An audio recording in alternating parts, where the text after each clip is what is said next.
Hello and welcome to movieboozer.com, virtual pubcast, and I'm Ken Ekman, and joining me today is Bill Arsenault. Hey, guys. And Bill Leon. Back from the dead. I've been gone for like 3 or 4 weeks. Well, you know, that certainly happens. Well, you know, the dead don't die. Did anybody see that? Yeah, you both saw that. Yeah. So we've got some new movies to talk about. In fact, we have a movie that all of us, including Bill Leon, has seen. And that is, yes, and that is Toy Story the Fourth. The fourth. Shrek the Fourth.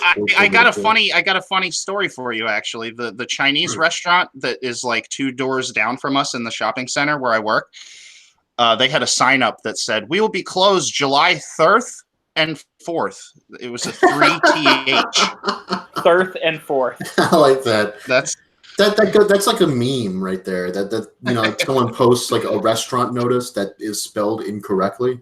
I like those memes. It's very funny to me as a writer, as someone who considers himself a professional writer. Well, it makes me think, because I don't know what it is, but it seems like Chinese restaurants specifically have a lot of misspellings, and because there's one in my area that is an established restaurant. They've been around for like 20 years, and their menu has in big lettering on it, "We can alter the spicy to your taste. Please ask."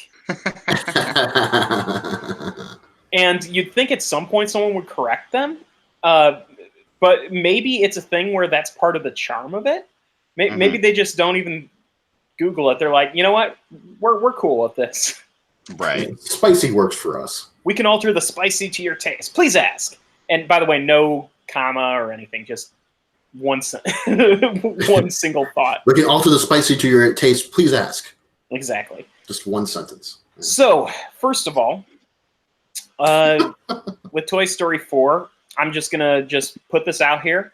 Wait a minute. Give us a non-spoiler plot summary of this film. Okay, so it's set a couple years after, like a couple years into being, well, not a couple years, a couple months really into being Bonnie's toys from Toy Story 3. Mm-hmm.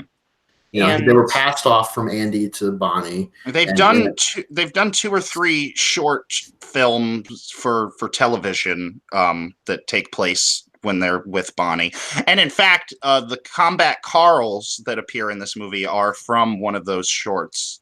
But other than that, there's really no continuity changes. No, you can, the shorts, I actually watched them recently, and there's almost nothing in them that you have to see to get jokes in this new movie. No, absolutely not. But they're still fun. Like, yes, I enjoyed them. Right. I totally enjoyed them when I watched them. Particularly Toy Story of Terror. That one's really entertaining. The Yes. other one with the dino robots is okay.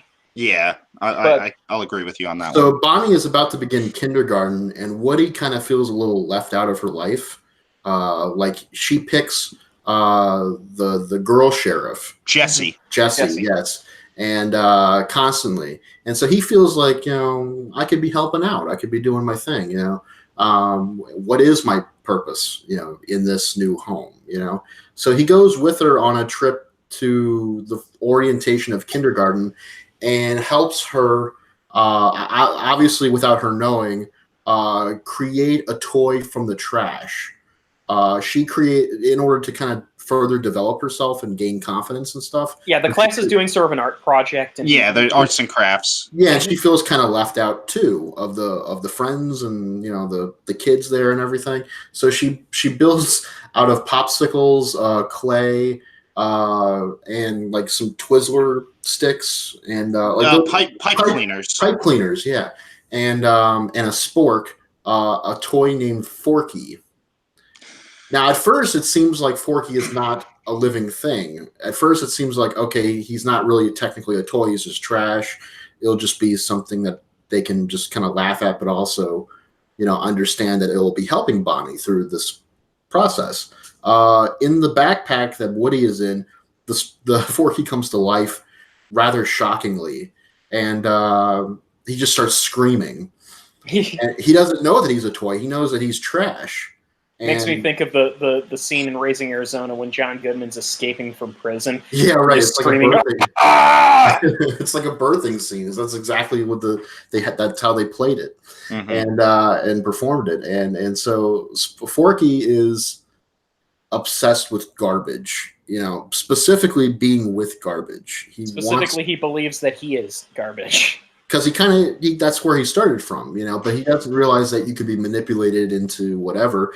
And the Bonnie's toys are also kind of confused by this new development. They're like, wait, we can just make toys like out of nothing. You know I what I mean? will. I do want to get into that later, but also before we finish the plot summary, Forky has a line about I was designed to be disposable. I was designed to be eaten with macaroni and thrown in the garbage. Yes. Yeah, it was pretty good. The movie does focus on I guess meant purpose, like what was intended for a person or for an individual to live as, so to speak. And of course, it plays with the notion that you don't have to follow that. You can be whatever you want to be.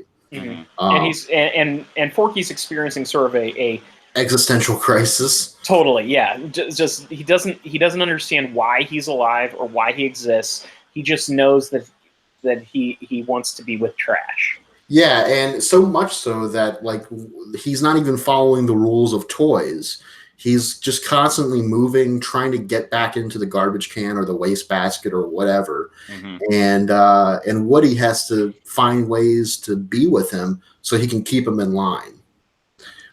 This leads to a road trip that the family takes on where they bring most of the toys with them, including Buzz and Jesse and the crew, not everyone, but most of them.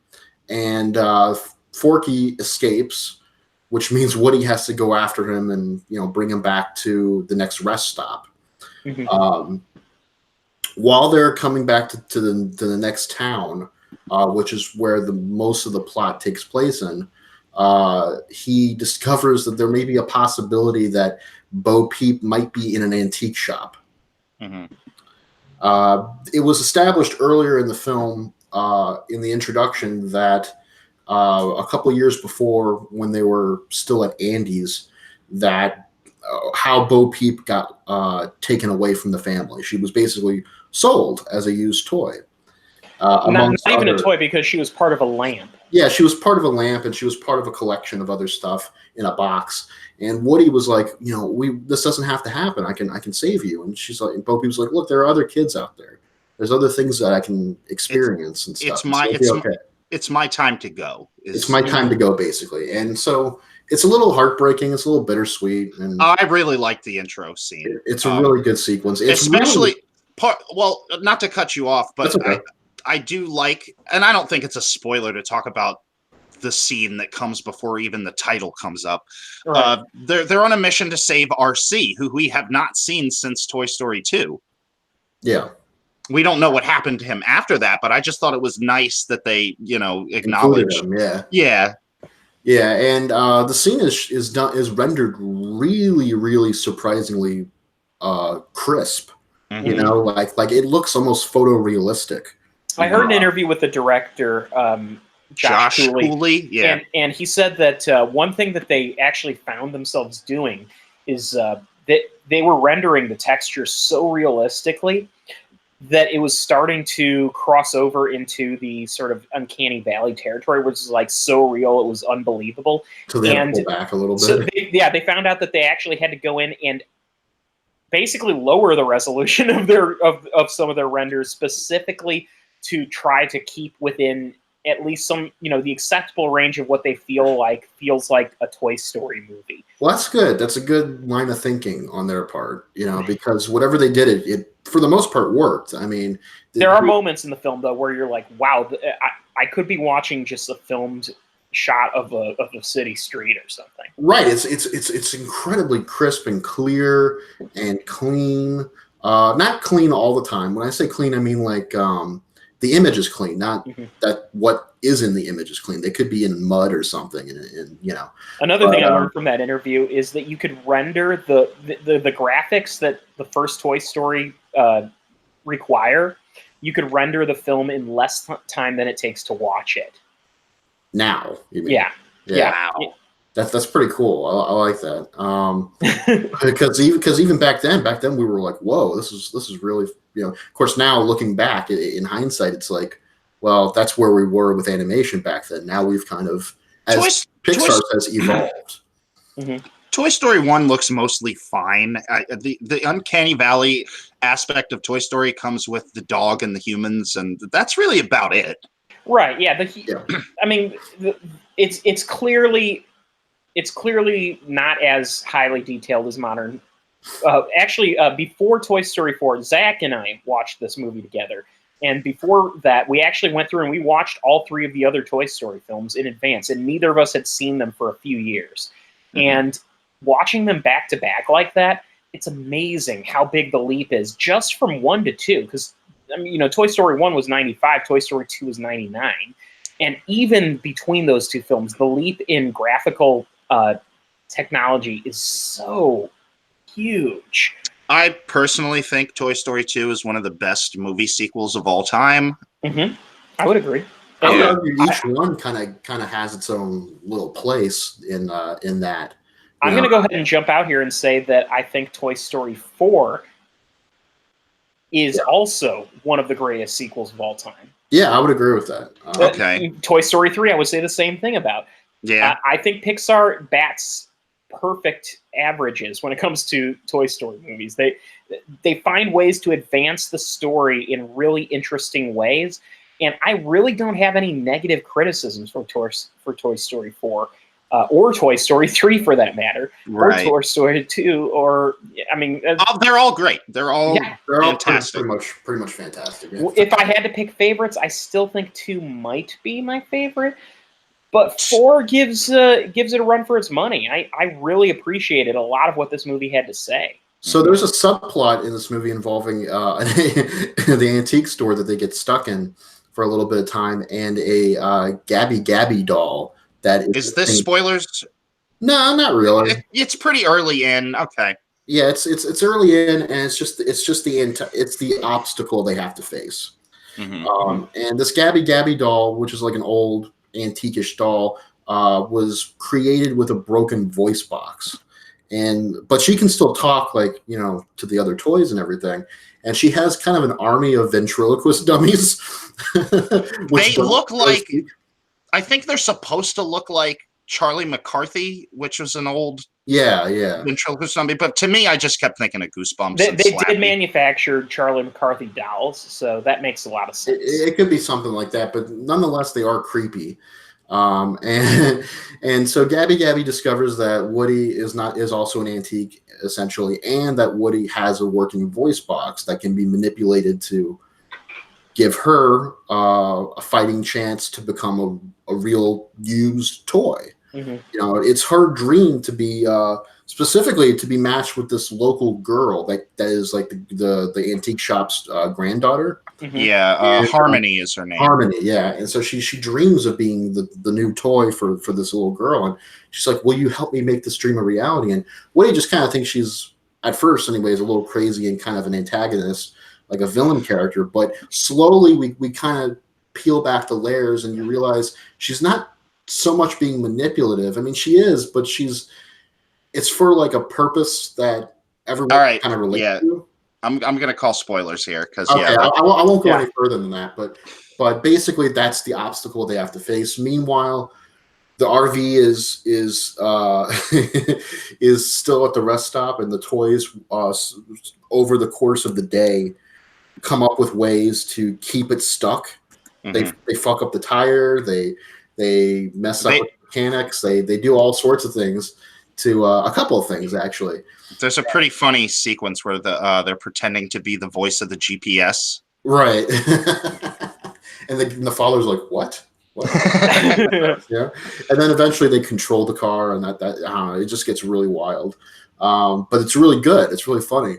And there's also a little subplot, too, of Buzz Lightyear following the voice within himself, and he takes it a little too literally. Mm-hmm. He just starts pressing buttons on his chest. Okay, voice, conscience, tell me what to do. And then, he starts picking and choosing which conscience message to follow. Yeah. He's not just going with whatever is. He's like, okay, I don't like that one. I don't like that one. I don't like that one. Okay, I'll do this one. And then he goes out and does the thing. Sorry, no. I'm getting ahead of myself. Oh, that's okay. Well, anyway, they hook up with Bo Peep, who is not at the antique shop. She's actually in town, and she's kind of got like a ragtag crew of used toys, abandoned toys, lost toys. If she's you will. Basically a Mad Max character. Basically a Mad Max character, yes. And she rides around in an RC car that may or may not be RC. I've heard some theories. We don't really know. There's some theories about that. And but she's converted it to look like a skunk, so they can get around and not be noticed. I will say this: is there actually like speculation on the internet that that's RC, like Toy Story RC car? There's some, but it's not clear from the movie itself. I don't think it's meant to be, but honestly, I was going to say, well, I find it more interesting if it is. They show the remote control to the car, and it doesn't look like RC's was green and blue and. Yeah, but I'll retcon that as maybe they stripped it down. Broke and they maybe they stripped it down. I don't know. That's possible. Yeah. So anyway, this is just one of those things I choose to believe. That's fine. I mean, that makes it a little more fun. But I feel like if you're going to have that element, why not acknowledge it in the movie? It makes it a lot more interesting when you think of it as that. Like, okay, she's gone that far. I mean, it's the same thing with believing that that Ferris Bueller doesn't actually exist. He's existing within Cameron's soul. There's elements in the movie that truly contradict that theory, but it makes the movie way more interesting to believe it. The whole movie contradicts that theory, in my opinion. It does. But at the same time, it's fun to think about. It's fun to consider. Yeah, theories are always fun when it comes to film, and when it comes to real life, like Bigfoot or Loch Ness Monster and shit like that. Like those are always fun to think about, even if they're not really real. But anyways, this movie is, as we said before, pretty superb. For a short period of time, I listed it as my #1 favorite of the year thus far. It's still in my top 10, but it's not #1. #1 is still Relaxer for the moment until something changes. That being said, this is highly, I don't think it's been a long time since I've actually almost openly cried in a movie or during a movie, I teared up at the ending to this. I teared up throughout, actually.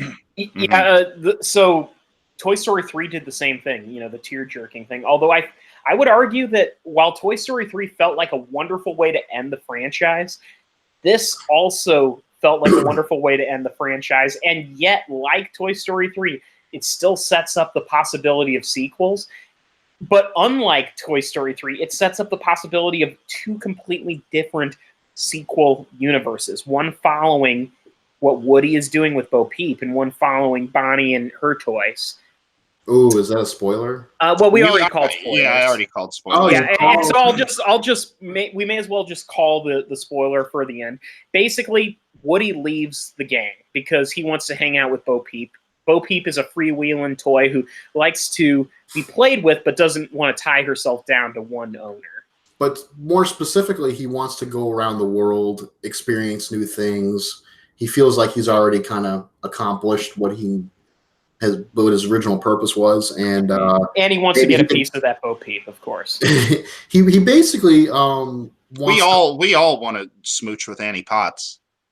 Oh yeah, for sure, yeah, definitely. But he's looking for that piece of himself that maybe he never really considered, before. Like, what would make him happy? Right. In a way. So I've heard some interesting descriptions, and this is from the Leonard Maltin podcast. They actually interviewed Tom Hanks. No, the director. Oh, okay. and Annie Potts also was in. She interviewed too, but so basically, if you consider Toy Story 1, the theme of that movie is the fear of obsolescence. So the fear of having your job taken over by someone who's younger and more, and more up on new technology, so to speak. Toy Story 2 kind of carries that over in that the theme of that movie is ultimately whereas the first film is the fear of being replaced, Toy Story 2 is more about the feeling of, the theme is sort of getting geez, now my brain is farting, of course. It's basically so with Toy Story 2, it's the feeling of what is more important in your life. Is it your work or is it your play? And he's being seen, in Toy Story 2 as this great thing, and he can go on and become part of this museum and live forever. So it's about immortality in a way, but immortality at the expense of your soul, essentially. Because behind the glass all day. Exactly. And then Toy Story 3 kind of pushes that further in its own way, in that it's sort of the character Lotso in many ways is sort of the main character of that movie, where it's about the feeling of it comes down to the replacement aspect again, but it kind of turns that around, and it's the feeling of your own family no longer accepting you and tossing you away and bringing someone else in. And this movie kind of brings it to a new field. This movie is about retirement. It's about, yes, you love your job, but a time comes when you've accomplished all you really can in your life, and you need to think to yourself, I need to do something for me. Yep. And that's sort of the theme. It comes full circle to that. And I think that's a wonderful way to put a coda on the story of Toy Story. Yeah, it's kind of a bookend, when you think of it. But it's like what Kevin Smith said in that Clerks 2 behind the scenes documentary, that Back to the Well, that at the end of Jay and Silent Bob Strike Back, he had Alanis Morissette's God close the book of the Jersey series, the Askewniverse. Yes.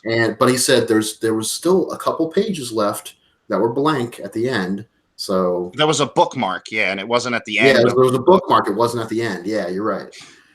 There's still a little bit of story left. And that Toy Story 3 felt like the definitive ending, like it is. When they announced that they were making a fourth one, I was like, I'll see it, but where do you go from there? I was incredibly suspicious, and I have to say, Pixar found, their sequels for other franchises have not been as successful, but for Toy Story specifically, they have this thing where I think they know if they're going to make a sequel to Toy Story, it absolutely has to be gangbusters. Pixar is the house that Toy Story built, essentially.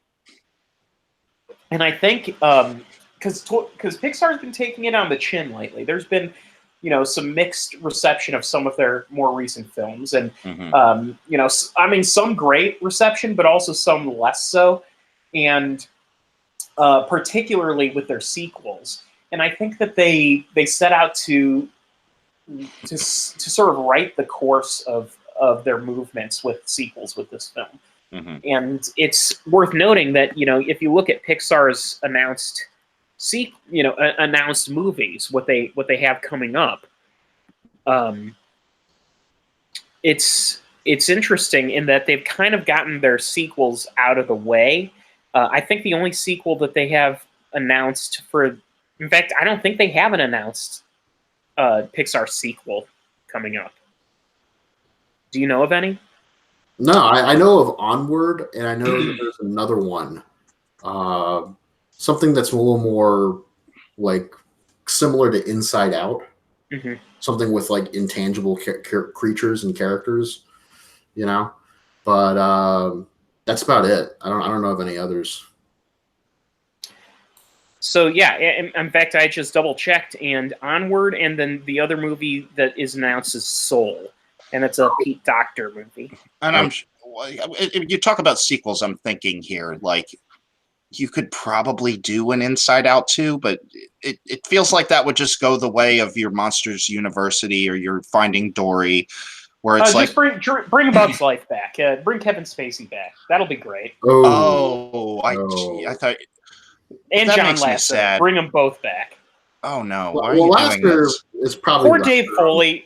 Poor Dave I was Foley. just gonna say yes. Poor Dave Foley. Because Yeah. that movie is a solid Pixar movie, but god damn it, now it's one of those things where it's like it's not just one, it's two kind of creepy people who are involved in that project. Well, the thing is, didn't Spacey's character die in that movie? He gets eaten by the bird. Yeah. Yeah, so they really can't bring him back. But when has permadeath been a thing in Disney movies? A grasshopper getting eaten by a bird. What's he gonna like crawl out of his throat? Maybe like the opening of the film will be the bird just sitting on a branch and suddenly like its gut bursts open and this Okay, yeah, that dude, come on. grasshopper just breaking his way through the. Disney's gonna greenlight that shit. Oh yeah, absolutely in a minute. if it means resurrecting a franchise, no. I honestly think they've run out of movies that they can adequately sequelize. Yeah, and I know Incredibles 2 was underwhelming to people. I didn't bother with it. It was, you know what? I enjoyed Incredibles 2, but honestly, I barely even remember what that movie was about. Mm-hmm. Meanwhile, their newer films like Inside Out and Coco, I remember vividly. Yes. Coco. I forgot they did Coco. Yeah, that's a great one. Yeah, I mean, Coco is phenomenal, and that's.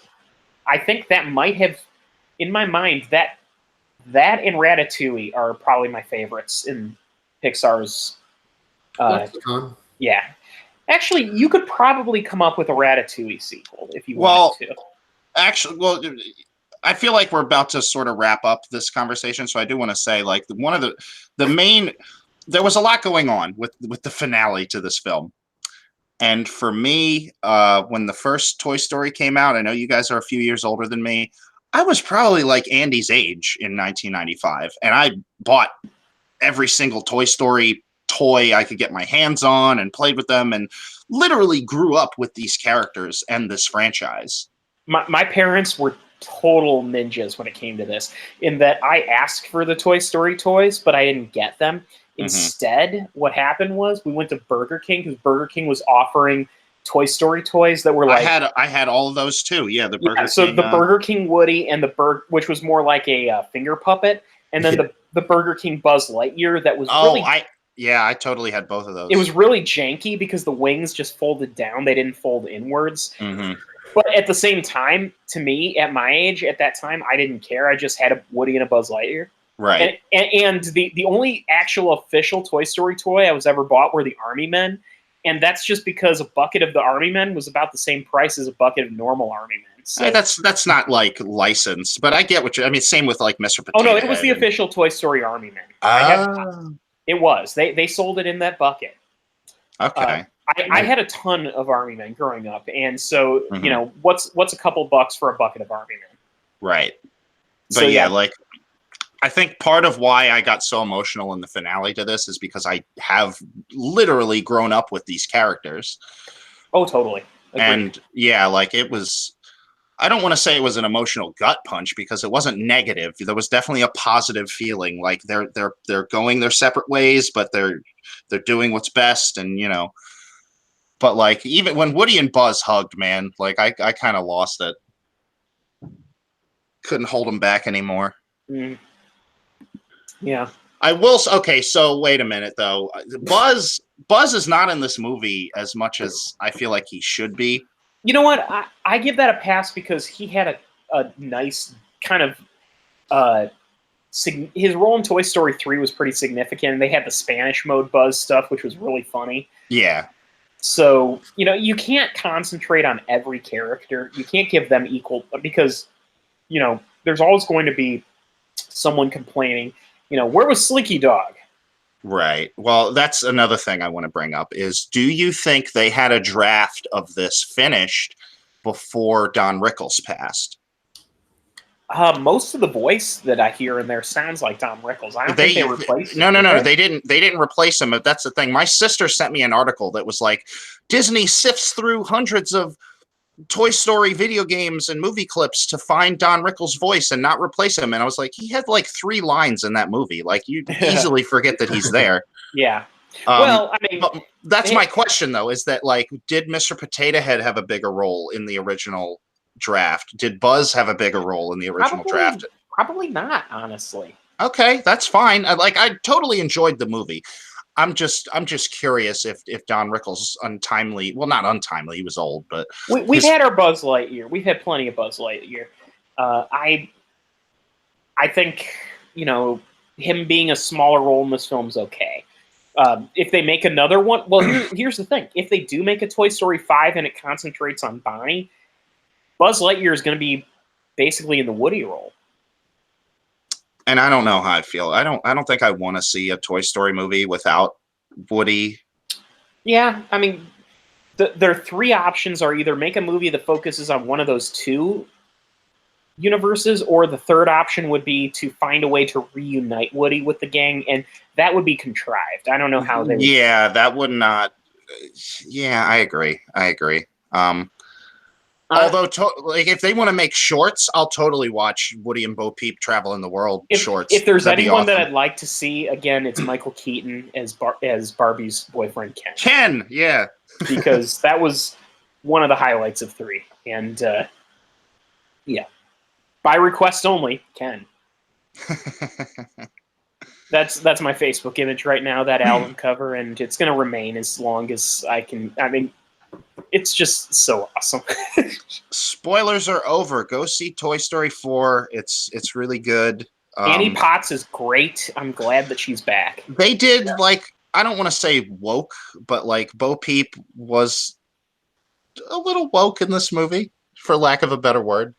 Well, I mean, and certainly Bo Peep was kind of the classic doll kind of character in the first couple. And whenever Andy played with her, she was the damsel in distress. That's right. What her role was. And the character, the porcupine character that Bonnie has, this is from Toy Story 3. He looks at playtime as an acting role. That's great. Mr. Pricklepants, played by Timothy Dalton. One last thing. One of my favorite characters. I love Mr. Pricklepants. This did not need to be a larger element of Toy Story 4, but it really fucks with my head as far as the lore of this universe. So if a child puts love into something and personifies it, it becomes like a sentient being, like with Forky, you know what I mean? Mm-hmm. You could make an entire movie out of that concept and what a conundrum it is. This movie didn't need to do that. It's there a little bit. It's there enough. But I would love the writers of Sausage Party to take that on and make a movie that's like, what if literally anything that a kid personifies becomes real? And so suddenly you have these existential crises okay, we're going to go into R-rated mode here. Sex toys. Oh, God. How horrifying would it be if I put love into this. Oh boy. Well, I have a softer pitch for you. Well, like I said, Sausage Party. We're going for hard. Oh yeah. Right after I came back from Toy Story 4, I have these South Park figures on my shelf, and I was thinking, what if a kid had a South Park figure, and basically when it was alive as a toy, it wasn't foul mouthed, it was really pure, and then it meets other South Park figures that are just completely derogatory and foul, and that was just my little thought I had when I got back from the movie. Honestly, here's an elevator pitch for a movie. What if you had a Butters doll? And what if it just became sentient and you had your own little Butters you could take anywhere you wanted? But he meets other foul mouthed toys and objects. It's about the corruption of Butters, but in toy form. That's good. I don't think Butters can really be too corrupted. He's pretty innocent. He's Professor Chaos. That came from within, though. And the whole joke of Professor Chaos is, as horrifyingly evil as he thinks he is, he's still a naive little kid. He's a pretty sweet kid who does little minor transgressions that don't really go anywhere. Mm-hmm. By the way, favorite new toys in Toy Story 4. Giggle McDimples, the tiny little police girl. Yeah, that was cool. Keanu Reeves. As Duke Kaboom, the Canadian Daredevil.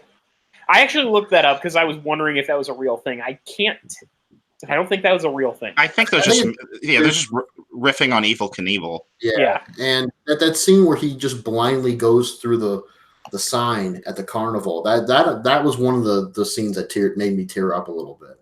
Mm-hmm. Even though it wasn't like that big of a deal, Mm-hmm. it kind of felt like a big deal. To me, I was like, oh my God, he did it. And wait, why do I care? Yeah. I got choked up with Gabby finding the girl. That was good. Yeah. That was very good. Mm-hmm. Yeah, and let's see, what other new toys were really interesting? Oh, the Key and Peele guys? Yeah, that...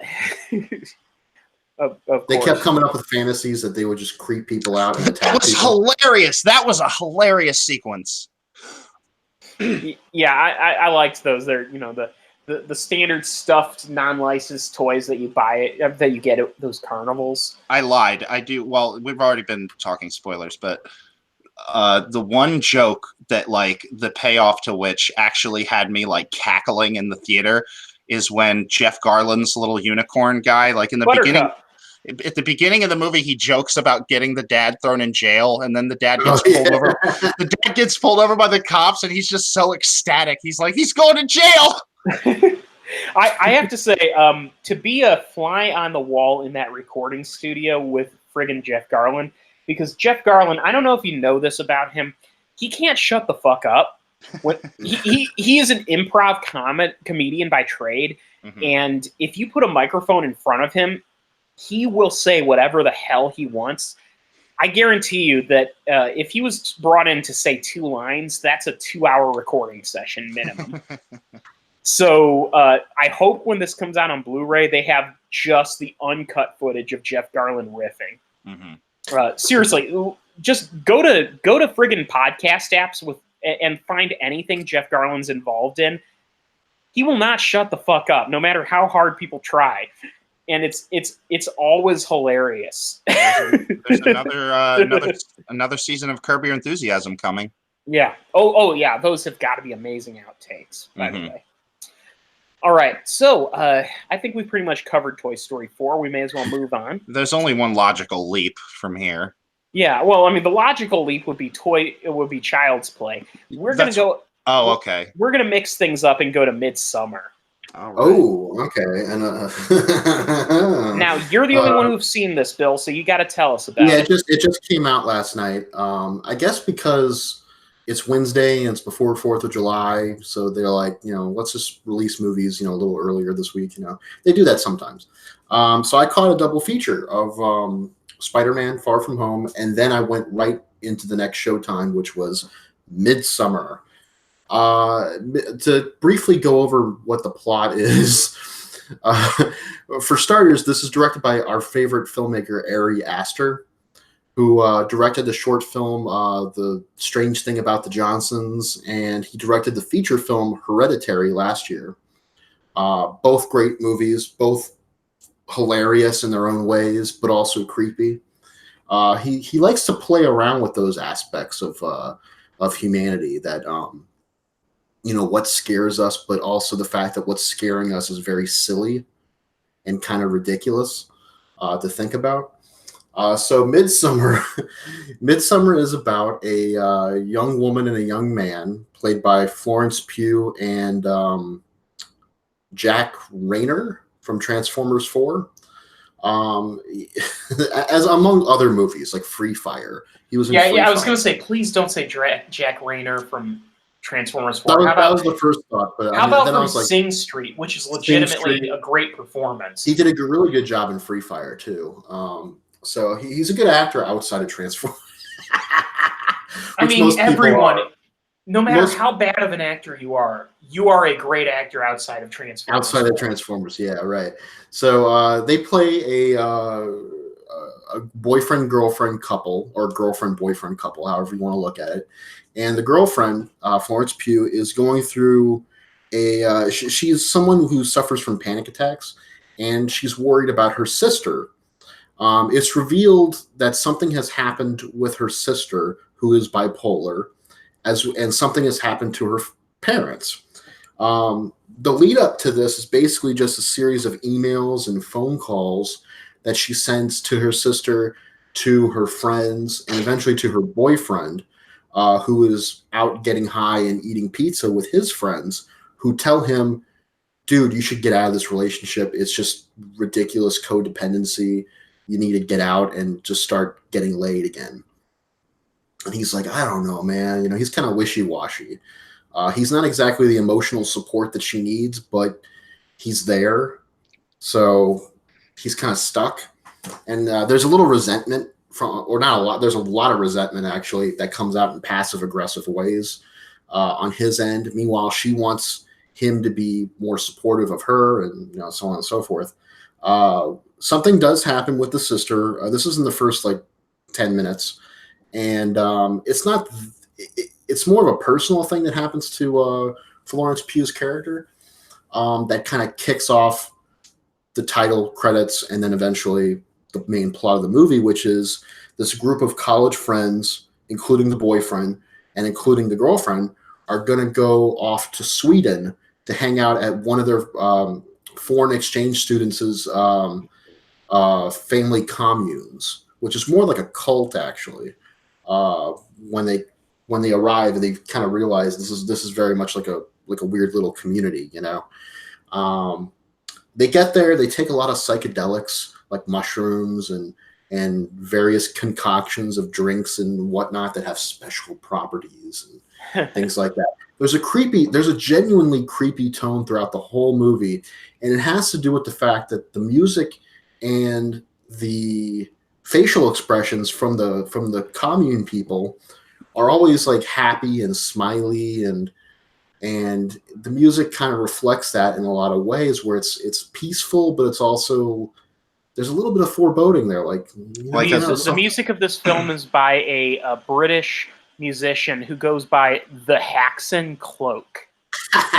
Which, by the way, is just about the most metal name you could have, but it's an electronica. Well, it makes sense because the music in those scenes, when we're on the commune and when we're in that community, does in fact reflect this unease, but also on the surface, everything seems okay kind of feeling.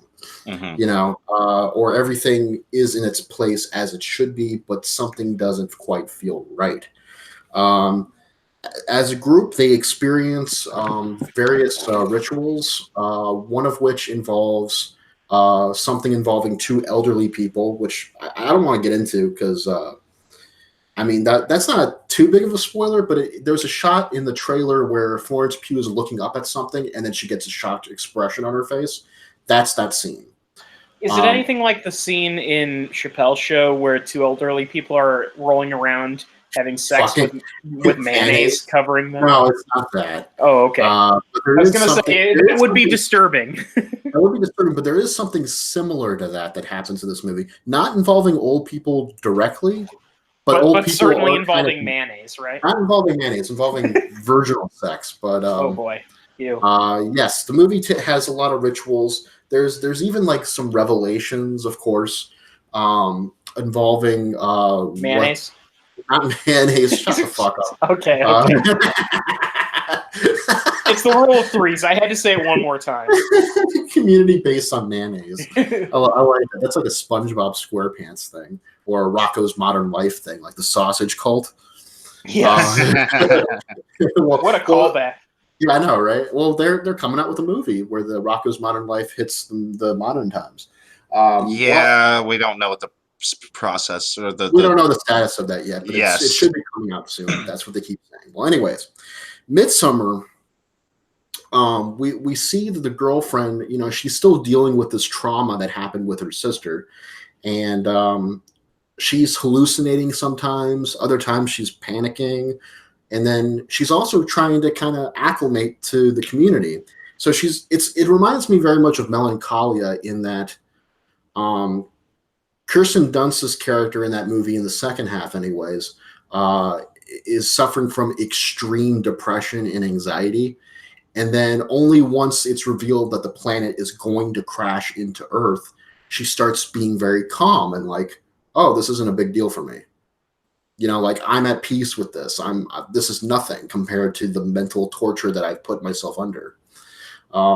It's kind of like that. When the shit hits the fan in Midsummer, and it does hit the fan very hard and very disgustingly, she oftentimes appears untouched by it.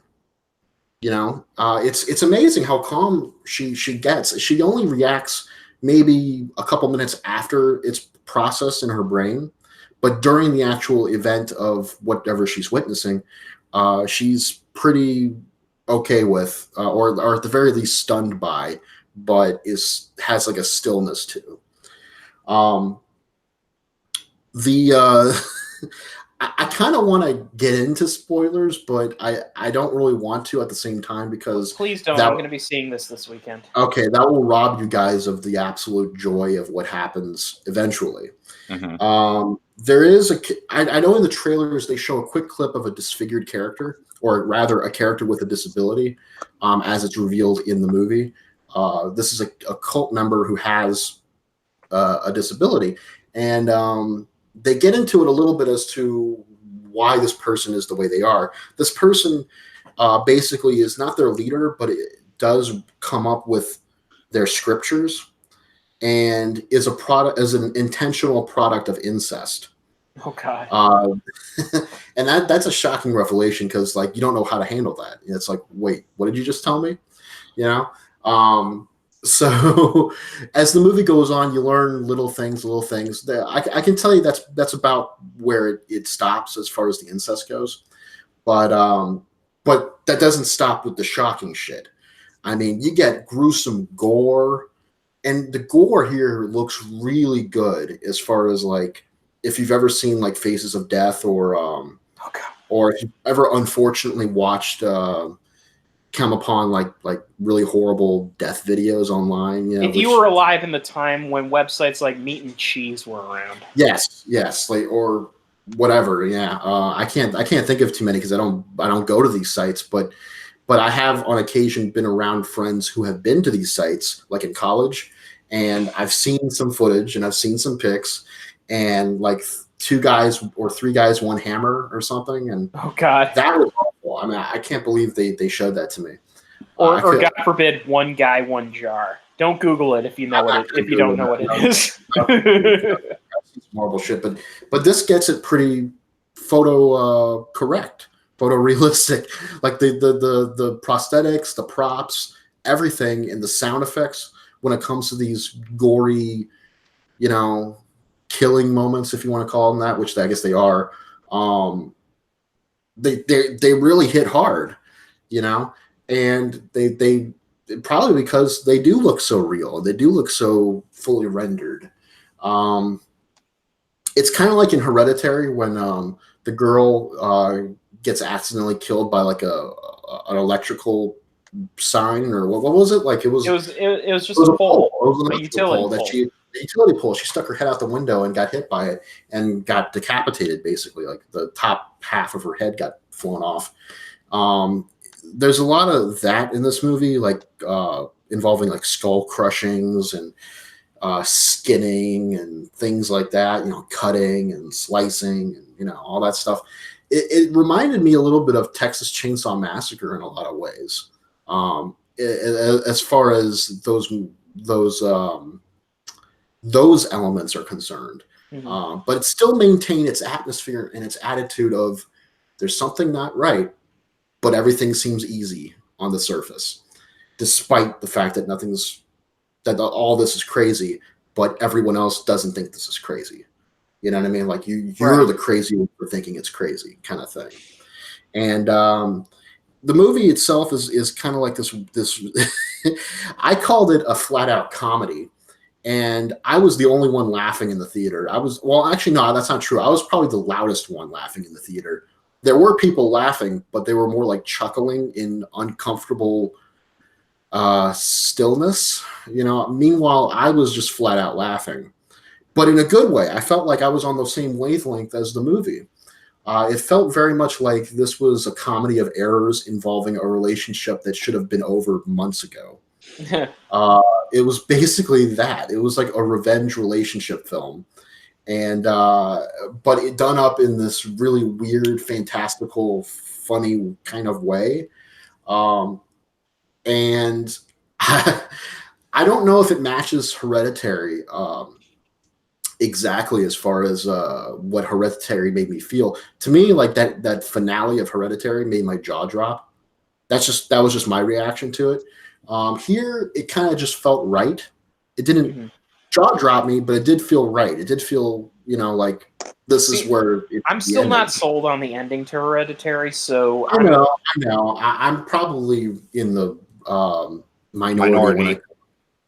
When it comes to Hereditary, when it comes to that ending. The rest of the movie up until that point was, I think we can all agree, was pretty fantastic. Yes. But the ending is where the problems come up, and I can totally understand that. But for me, it completely worked. Here, it still works, but it's not as impactful. Bill also loves the ending of The Sopranos. No, I'm kidding. I do. No, actually, I don't know the context of the whole series, but I do know what the ending is, and I agree with you. I'm just saying it's one of those things everybody bitches about. Same with Game of Thrones. Oh, they shit the bed. Let's rewrite it. Here's the thing: the ending of Game of Thrones, and we haven't had a chance to mention Game of Thrones much on this podcast, so I'm just going to say, just to get this out here on the record, I'm okay with the ending of Game of Thrones. I think that they found the best way to end the show, given the fact that the main creative head behind it, George R. R. Martin, hasn't finished. He supposedly told them how he wanted it ended, and I'm guessing that the writers... it is clear in the 7th season, there are 8 seasons total, it's clear in the 7th season that they had to come up with their own shit to they were running out of books to the ending. And they were, not only that, but HBO clearly imposed some limitations on them too, because they also had less episodes with which to finish the story. Previous seasons were 10 episodes, and the 7th and 8th season are much shorter than that. And so I would say, given their limitations, they found a reasonably interesting way to end it. It certainly doesn't satisfy everything that I would have wanted to have seen done. But at the same time, the fact that they were able to get so much accomplished, I'm okay with. And I think there was enough payoff that I think my experience watching the series was totally worth it. That's all I'm going to say about it, because neither of you guys have seen all of Game of Thrones. No, but I will say this, as somebody who watches a lot of television, legitimately trying to give a finale to a series, it usually leaves somebody unsatisfied. Oh yeah, no one's going to be totally satisfied. I think the only series I've ever seen... I can even nitpick if I wanted to, the ending of Breaking Bad. I enjoyed it, but there were slight issues. Nathan, for you, Finding Francis, I have never ever seen anybody say that was not a brilliant way to end that series. I think The Wire might be still right in the record books for me. That's like in your top 10 of TV shows. Oh, that's my top. Not even that is my top TV series of all time. The Wire is, bar none, in my opinion, the greatest television series ever created. Drama series, beginning to end. I don't think I've ever seen more compelling. What's great about The Wire is it begins as a fairly straightforward police drama that handles like elements of both the streets and the crime, the cop side of the story and the gang side of the story with relatively even keel. And in each season following the first season, it expands that scope to such an extent that by the end you get this legitimate feeling. You understand how the cogs work in Baltimore. You understand from every level how the city of Baltimore functions and the people there, and how things are broken and they're not going to be fixed because things are being perpetuated, and it's so fucking good. God damn it. Okay. That's all I got to say. I'm not going to nerd squee any further. Midsummer. I've got it on DVD. I can loan it to you if you want. Takes a lot of turns, and it demands a lot of, I would say, even Jack Rayner. I mean, he goes through a lot of shit in this movie, and as an actor, goes to a lot of places that I wasn't expecting. He even talks about it in a couple interviews. I'm not going to say, I'm just going to say Google his interviews about the movie, but to get an idea as to where it goes. I'm just laughing thinking about what happens to him, and what he ends up going through. It's kind of funny, but it's also creepy. But it's very funny too. So yeah, this is one of my favorites of the year. Well, lower tier favorites. Like it's gonna make my like top 20 or top 25 or something, but I can't say it's like top 10 necessarily. And maybe it'll warm up, a little bit over a couple days or something. I'll maybe get more into it as I think about it. But I think at this moment it's more like a 4 out of 5. Like it's very good, and it's very fun. It's very funny and it's very creepy, which is perfect. But I still kind of feel Hereditary was a little better. Okay. This wasn't like a sophomore slump kind of thing, no, by no means, but maybe by a degree off. It's not quite Hereditary level for me, but it is still pretty damn fucking fantastic.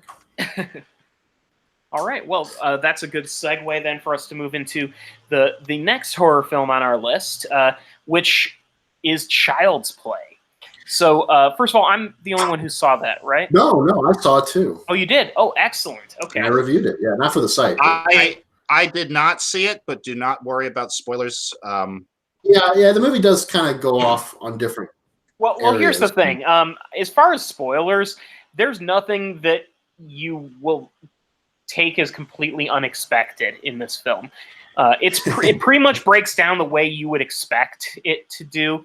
The only thing that it changes about Child's Play is the essential character of Chucky has been transplanted from the character of a demonic possessed doll to instead Chucky is essentially a toy gone wrong, a defect. A defect, yeah, and a programming error. Not even really an error. He was meant to be programmed that way by a pissed off Vietnamese worker.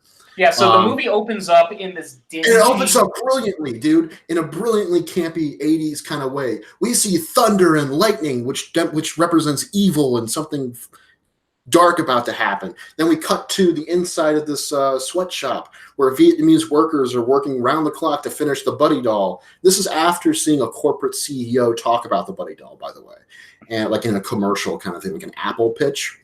And then this one worker gets fired for daydreaming, and pissed off, he reprograms one Buddy doll without security features. He removes all the morality protocols.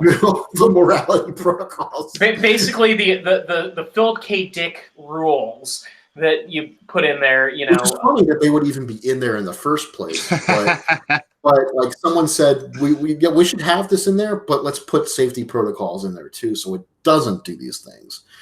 But it comes with an AI, it comes with a Bluetooth type component, it comes with like a Wi-Fi component, it connects to all the company apps and devices in your home and stuff like that, which creates some fantastic kills. It's basically a Google Home. Yeah, but the movie starts off this way, and it's like it's got that music dun dun dun dun dun dun dun dun dun dun dun dun, where it's like the guy's making the thing and he's typing all the coding in it, and he makes the doll, and then you hear the thunder crack. You see the thunder crack. The guy jumps off the building, kills himself while the doll gets loaded into the truck, and then Child's Play. You know what I mean? It's just pure chopping mall kind of shit. Like it's like perfect. This is a movie that's perfectly okay with the concept of a horror movie being more funny than it is scary. Right. It's not really scary. It's got gruesome aspects to it, definitely, but it's not scary necessarily. It just happens to be in that genre, and they play around with it. And it's great. I mean, it's. And I wouldn't say. Well, I mean, it's not a 5-star movie, but it's endlessly watchable. And in the best of ways, that really, Child's Play. What I like about it is they're not trying too hard to compare themselves to the other Child's Play films. They're kind of trying to create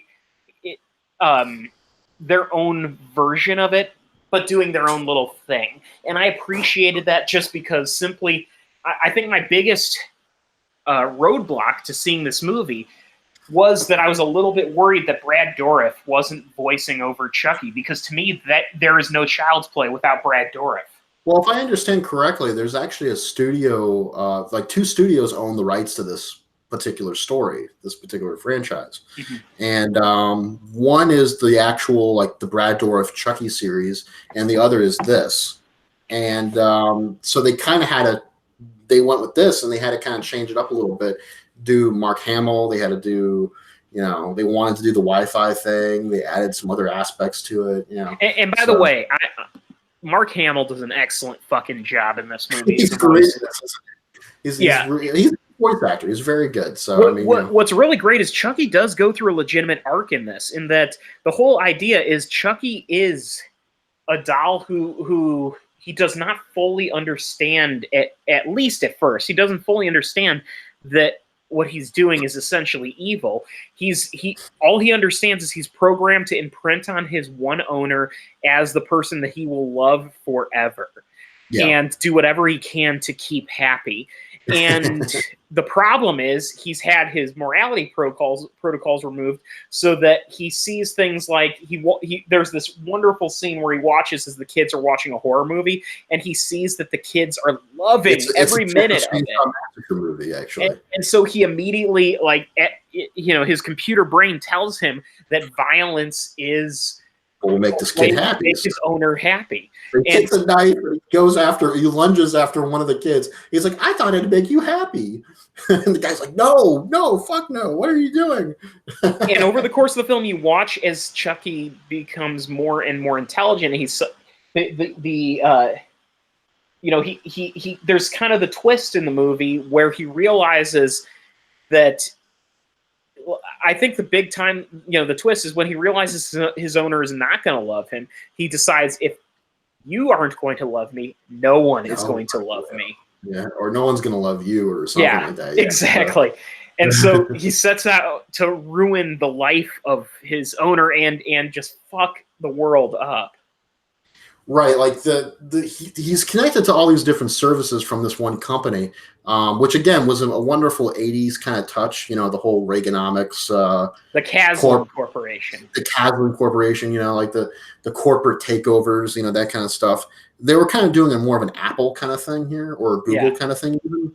But he's not just connected to home devices. He's connected to like Uber services and self-driving cars, because that's a thing in this movie. Like that's actually an app for it. He can control it. He can control it, and he does so. There's that one bit where he's controlling the car of the woman that lives next door, who's the mother of the police officer or detective, and it's really a horrifying scene, because you seriously, you like her as a character, and what's happening to her makes no sense.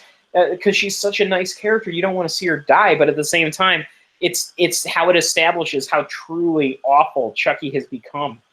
Right, and also, it's a ridiculous death too, but at the same time, it is kind of a realistic fear that people have, that their self-driving car won't work properly. Yeah. That people have about self-driving, the possibility of self-driving cars becoming a thing as we creep more and more into the future. Mm-hmm. And so that does come up, like, well, what if it malfunctions? What if, this happens? What if that happens? And at first she's having a good time experiencing it. She's like, oh, my dear, this car's driving itself. Woo, and then suddenly it starts fucking around, and she's like, what the hell? What's this honky shit? And she actually says some shit like that, like, you little leprechaun-looking motherfucker, Yeah. Or hobbit-looking motherfucker. Yeah. Right. And so the movie goes on like that. With that, I think that was the only time when the victim said something goofy, before the kill happens. Usually, it's the buddy saying something, goofy or funny, or like I'm gonna kill you, bitch, something like that,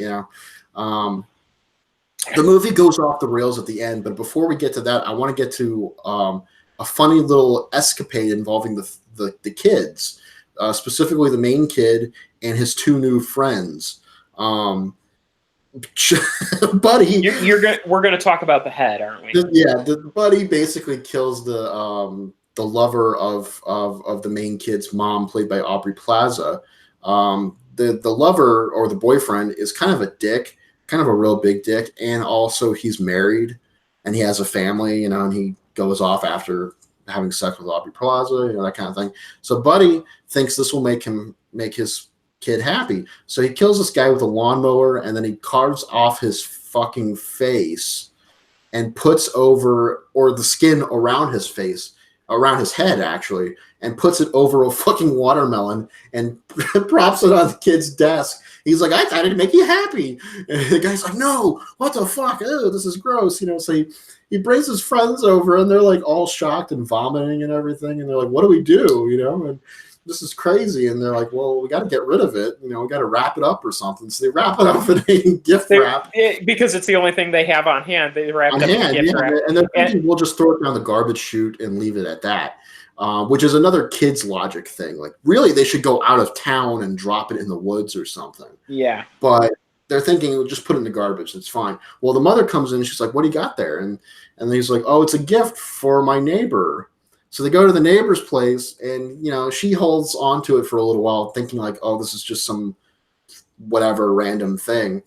And and so he's trying to figure out ways to get back into that neighbor's house. Like, I'll come over for dinner tomorrow, and I can get the thing back and throw it away, that kind of thing. And so it leads to some funny, nervous sequences where he's just constantly looking over at the gift wrapped head. And he's like, what do I do? What do I do? How do I get out of here? What do I do? It brings a farcical element to the story that is just ridiculous and wonderfully schlocky. I enjoyed it. It's really good.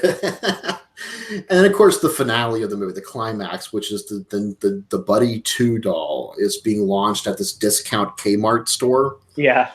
One particular store. And the defective Buddy, or for all intents and purposes, Chucky, has taken over all of the apps and appliances and drone toys in the store, and the other toys that are Wi-Fi connected. Like, there's a bear version of Buddy.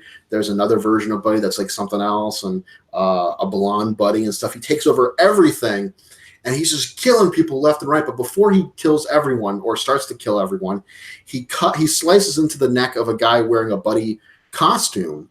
And when the guy takes off the head, because he's bleeding to death on the inside of it, he takes off the head to try to relieve the pain or whatever, and he spews blood from his neck all over this little fucking girl. And we cut to it like 2 or 3 times as it's just squirting all over her, and everyone's just like, what the what? It is so over the top. It is just wonderful. And it's like moi, it's like perfect, and the movie just goes off the rails. It becomes like the kids are having to kill these dolls and these drone toys and everything, and then finally it has the final confrontation, and goes from there. But it was an ending I actually honestly was not expecting. I wasn't expecting it to go that route. I was thinking it was just going to go like, oh, the doll's going to kidnap the mom and it's going to lead to a final confrontation. Instead, it goes, oh, we're going to do that, but before we do that, I'm going to take over everything. Yeah. And destroy a whole fucking store. I loved it. He's like slicing up parents and kids, and just with all these different things at his command and everything. It's fucking wild. I fully enjoyed that movie, and I got a kick out of it, a real kick out of it. It was fun to see something not really give a crap, exactly, about what it is. Like, it cared as far as the craft is concerned, but it didn't care as far as, oh shit, you okay? Yeah, I'm just a cough. Just a cough. Okay. Well, but it didn't care as far as what other people might think of it, or what other people should think of it. Like, oh, it should just be a slasher movie. No, let's just go balls out crazy. It almost had it kind of had a Wes Craven Deadly Friend kind of vibe to it. Like, where it was just full blown goofs. If you've ever seen Deadly Friend, it's like a technological horror movie, but also it's just a horror movie involving this girl who Christy Swanson, I believe, actually, who is best friends with this really smart kid. She dies accidentally, and he brings her back to life by putting like this AI robot in her head or something. Right. And she becomes super powered and starts killing all the people that have wronged her and him in their lives and everything. It's a very funny movie, but it's also, it's got its, emotional touches and stuff. I would say this movie doesn't really have too many emotional touches, except maybe involving the mom and the kid. Mm-hmm. it's really just balls out goofy, and that makes it like a perfect watch. Mm-hmm. You know. Absolutely, yeah. I recommend it. Yes. So we'll go ahead and move on then to a movie that I kind of recommend. Kind of. Yesterday. Oh, yes. Oh. So yesterday. Yesterday is Danny Boyle's movie that's written by Richard Curtis, and all you need to know is Richard Curtis was behind the script, because for those who don't know Richard Curtis, he wrote movies like Four Weddings and a Funeral, Bridget Jones' Diary, Love Actually, About Time, and before that he had an awesome track record with sitcoms like Blackadder, Mr. Bean, and The Vicar of Dibley. Now, here's the thing about Richard Curtis as a writer. He's a sentimental motherfucker. He loves sentimental stuff, and this movie is no exception whatsoever. If you've seen Love Actually, you know the kind of arc that this movie's going to take. It's essentially a romantic comedy that has a high concept thrown into it, which is the concept of Yesterday is a British guy named Jack Malik, played by Himesh Patel. Basically, he gets into a accident on the night that this weird global blackout occurs, and when the blackout ends, he wakes up in the morning in the hospital to find out that as far as he can tell, he's the only person in the world who still remembers that the Beatles existed. Yeah.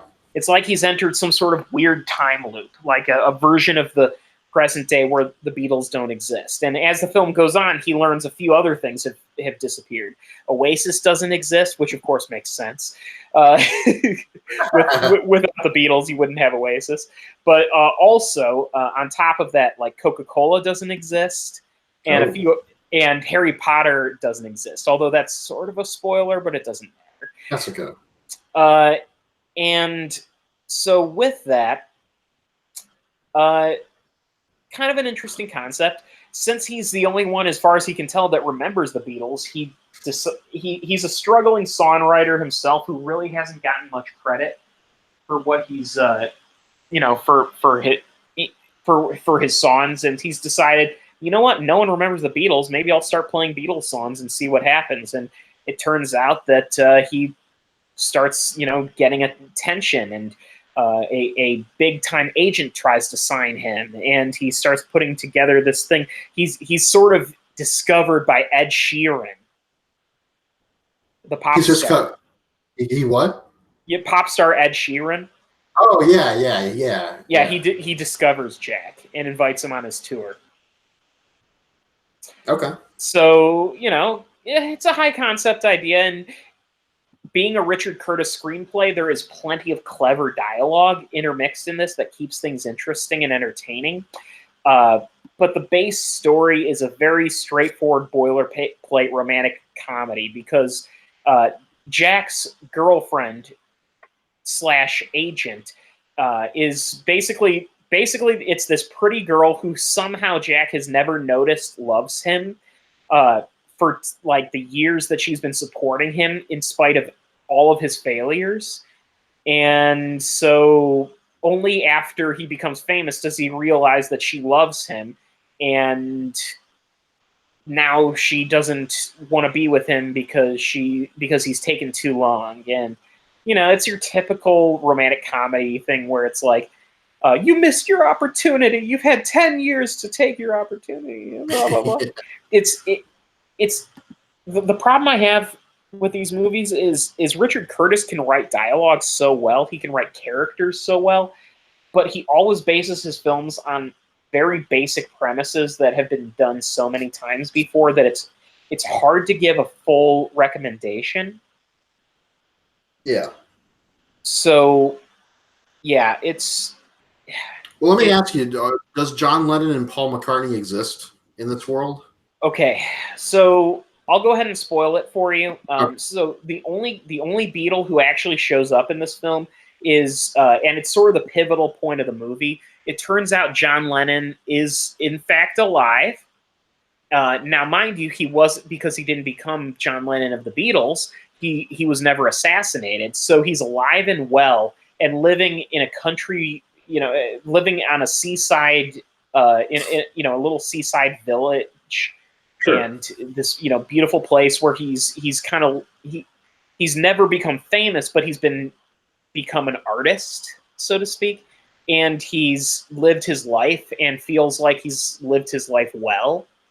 And that's sort of how the movie kind of comes to peace with this new universe without the Beatles. Is John Lennon's alive and he's okay with who he, with his life that he's led, which is kind of an interesting little moment.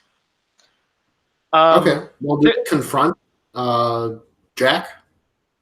Oh, no. Well, here's the thing. I'll go ahead and push this further, because I think one of the better elements of this movie is it would be so easy for this movie to take the liar revealed arc where suddenly people are like, oh, you stole all of these songs?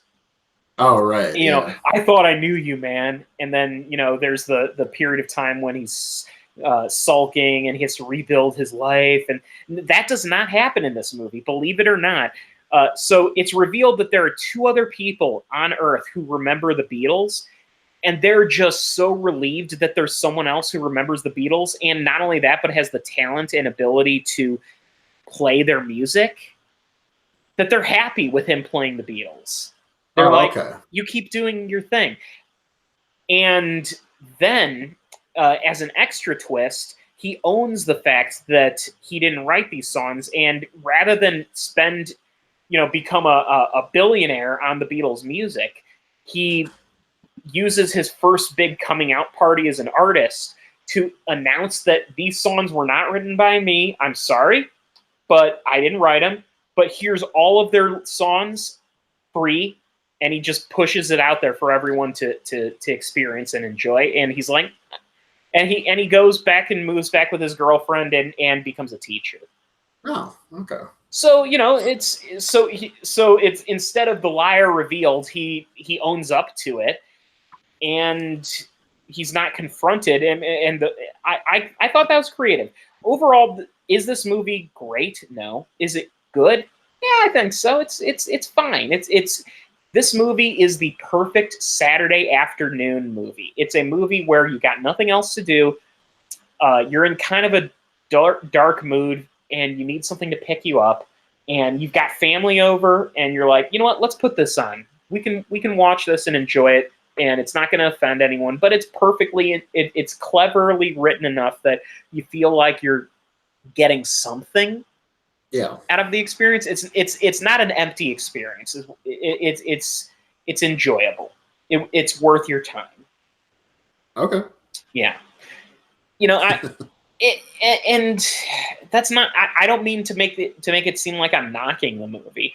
No, you're not. I will say I think Richard Curtis has a masterpiece in him still. He just needs to kind of get his shit together and write something that isn't a romantic comedy. Because his work that he did on Blackadder and Mr. Bean and such, I mean, he's clearly a creative mind. He just needs to, to translate some of his early, really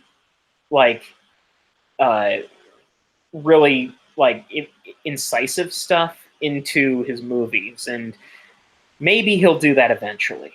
I mean, he's getting up there, so who knows? Yeah. He's 62 years old, and I think he did announce that he wasn't going to direct another movie, that he's just writing. So, and that's why this movie's a Danny Boyle joint. It ends up feeling like the most commercially aimed Danny Boyle movie ever made. Yeah, doesn't it? Yeah. Because, I mean, it definitely has a Danny Boyle style to it, but it is so incredibly straightforward. In the way it's presented. I mean, I'm looking at his list here. Yeah, I would say this or Slumdog Millionaire. Slumdog certainly had the crossover appeal that got it the Oscar, but I would say this is even more so in terms of where it's aimed. Okay. And that's really all I got to say about the movie. It's, watch it on streaming. Don't pay money to see it. Wait for it to hit Hulu. Exactly. If when it hits Netflix and you, like I said, the family's over and you don't want them to be offended, put this on. Okay. There's enough meat on the bones, and all right. So tell us about Spider-Man: Far From Home. Let's wrap this fucker up. That's what the kids said about the head on the watermelon. Oh god, this fucker up. No. Spider-Man: Far From Home. This was the first in a double feature I did last night with Midsummer. So I went into this first, and like the trailers that are meant for a movie like this are mostly like goofy, family oriented, except maybe a Quentin Tarantino type thing. I'll be honest, I don't think I've seen a single trailer for this movie. You haven't? Oh, there are trailers out there for it. I know, and I would have thought that I would have gotten one at like the Avengers movie, but I don't remember. Yeah, they didn't do one for the Avengers movie until a couple weeks into the release, when at the end they did a trailer for the new Spider-Man movie. Yeah. So because of the spoiler in that movie, which was that Spider-Man comes back and that kind of thing. Right. Okay, so this movie takes place a couple months, maybe 5 months or something like that, after the events of Endgame, where Tony Stark's dead, Captain America's dead. Well, not dead, but old, possibly dead. And as far as the world knows, Captain America's dead, and Black Widow. But the movie starts really with this in two places. One, it starts with Nick Fury and Maria Hill arriving in Mexico to discover a sort of a rock being that has destroyed this town, and then they discover Mysterio, who shows up out of nowhere to battle it. Then it cuts to Whitney Houston singing "I'll Always Love You" from The Bodyguard. Yeah, from The Bodyguard. Not her specifically, but I think it's her singing it, but it's just the song over the Marvel logo thing. Okay. And then it turns out this is a high school collage video of the different Avengers that died. So it's meant to be cheesy in that kind of way that only a high schooler can deliver. And they put a lot of emphasis on Tony Stark, because they're all like, oh, Tony Stark was so great, and this is a science academy where Spider-Man Peter Parker goes to. So it starts with this I guess it's a wonderful introduction where it's like a school news crew, like the two school student hosts are talking, and they're like, it's been a couple months since the blip, which is what they refer to everyone coming back as. Right. And they show this really interesting bit where they show footage from a basketball game where people disappeared from the snap 5 years ago, and then they say they return to that same arena where they're playing another basketball game and people return there. And so it's kind of like this funny juxtaposition, like, oh, like, boom, they're back, that kind of thing. And they get into some details that some people have aged 5 years as a result, but we're still going to continue as if the high school year hasn't ended. So you're still stuck back in whatever grade, even if you have aged a couple years. Okay. So some of the characters are like, not all the characters. Ned is still this. He was one of the ones that got blipped out, as was Peter Parker, as was Aunt May, as was a couple others. But there's like one character in the friend group now who is 5 years older, and they make it a point to kind of make fun of the fact that he's like 5 years older, and he's like grown. So he's still in school though, but that's the joke. Well, no, because the world was in turmoil and they didn't know what the fuck to do, in those 5 years. So I guess. So he didn't take classes. I mean, I guess so. I guess that's what happened. At least that's how they explain it for this section of the country, of the world. That in New York, in this part of New York, at this science academy, that's what they decided to do. Okay. So Peter Parker is preparing for a European trip that the whole class is going on, and he's also dealing with the fact that Tony Stark's dead, his mentor, but he's got Happy Hogan in his life. He's got his Aunt May, and he's got this girl that he really likes, played by Zendaya, MJ. she's not actually Mary Jane, but she has the nickname MJ. Oh, I thought you were talking about Michael Jordan. Yeah, right. He loves Michael Jordan. Who doesn't? But no, he has this plan that he wants to take her to the top of the Eiffel Tower and tell her how he feels and all that stuff. And Ned, his best friend's like, no, don't do any of that. That sounds horrible. But he's like, no, I really like this girl. I really want to tell her. So, anyways, they go to Europe, and somewhere on their trip, Nick Fury gets in touch with them. In the trailers, it's by way of sneaking into his hotel room, shooting Ned with a tranquilizer, and then saying, "You're a hard man to reach, Spider-Man." That kind of thing. And he tells them of this new threat that's going on. This threat involves creatures known as the Elementals, which exist across what's known as the multiverse. Mysterio reveals that this is Earth 616, and that he's from a different Earth. And his Earth was destroyed by the Elementals, but he's not going to let that happen here. And he needs Spider-Man's help. So Peter Parker's like, okay, but I got this European trip I'm going on, and I kind of like this girl, and you seem very capable, so maybe you can just handle it. He's not technically being selfish, but he does want to have his own life, which is kind of the arc of the Spider-Man story, which has always been, like great power with great responsibility, but also can you live your life? But also Spider-Man basically creates all of his own enemies. And Spider-Man basically creates all of his own enemies by way of being a kid or being, someone who just wants to live his life and everything. Mm-hmm. One by one, the Elementals attack Europe, and Mysterio takes them out. Spider-Man helps a couple of times, including one time when they're in Prague and at some carnival, and which is supposed to be the final fight of the Elementals. And it's like Mysterio was victorious, and Nick Fury invites him to some European meeting of heroes and stuff, and he's like, maybe I'll take you up on that. Yeah. Nick Fury gave Peter Parker a pair of Tony Stark's glasses, which has an AI system that is attached to Stark Industries. Mm-hmm. And it was kind of like a symbolic passing of the torch. There was a little note in there saying, for the next Tony Stark. Right. And it was written by Tony Stark. And so Peter he feels inadequate. He's like, I don't know if I'm really ready to be the next Iron Man, so to speak. And so he feels Mysterio is the next one. So he hands him off to Mysterio and goes off to live his life. Well, then it's revealed, and I guess this is a spoiler, so I won't really get into it too much, but basically Mysterio is a bad guy. And he's not right. In the comics, we of course know that he is a bad guy. But in the trailers, he's presented as if he's a good guy. Well, that is the case for the first half of the movie. In the second half, it's revealed that he is, in fact, not who he says he is. He's got ulterior motives. I won't get into too many specifics, but basically it involves trickery and illusions. The attacks basically were not real. It was all to set up a whole new superhero for the world.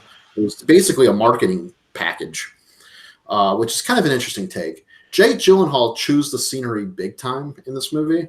Well, not big time. He doesn't chew it like Nicolas Cage. No one can chew it like Nicolas Cage, but he doesn't go that far, but he does go exposition-y far. Mm-hmm. Like there's a long sequence where he's in a bar and he's giving off the entire his entire plot.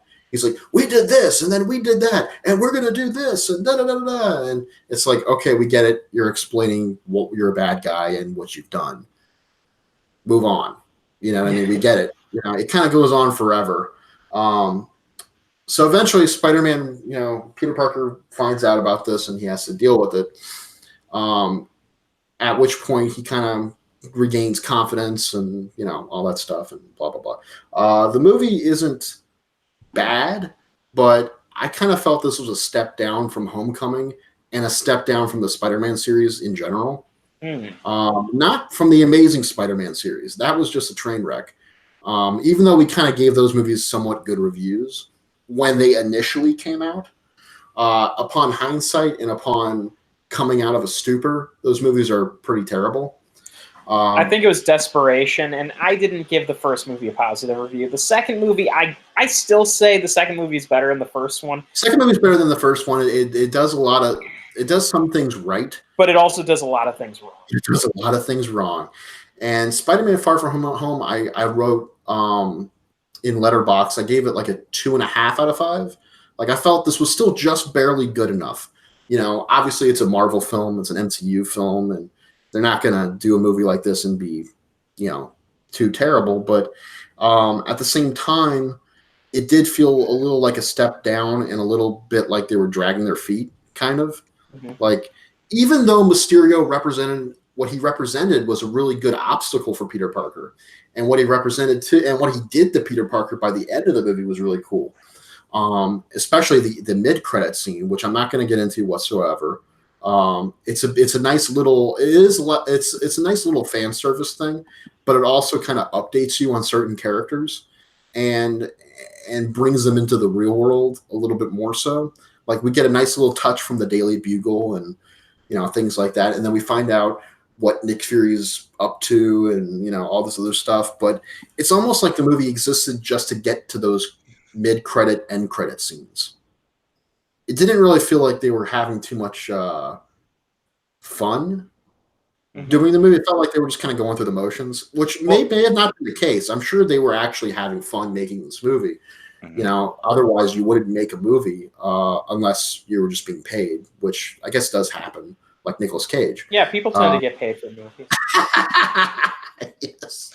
Homecoming was really fun and felt, for lack of a better word, and I don't think that this totally captures what I mean to say, but a little bit of a John Hughes kind of, it really felt like teenagers of the day would relate to Spider-Man: Homecoming.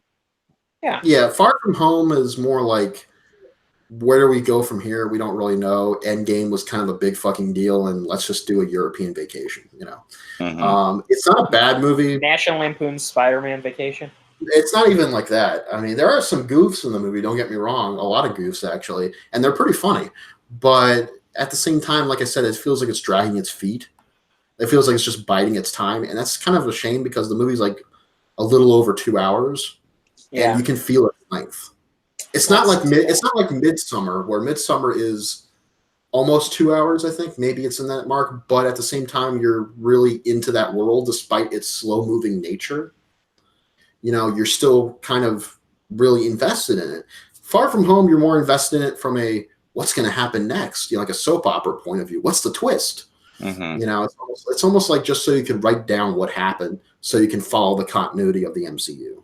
I'll be honest, if I didn't have to review the new Spider-Man movie, I wouldn't probably be that compelled to watch it, simply because I'm kind of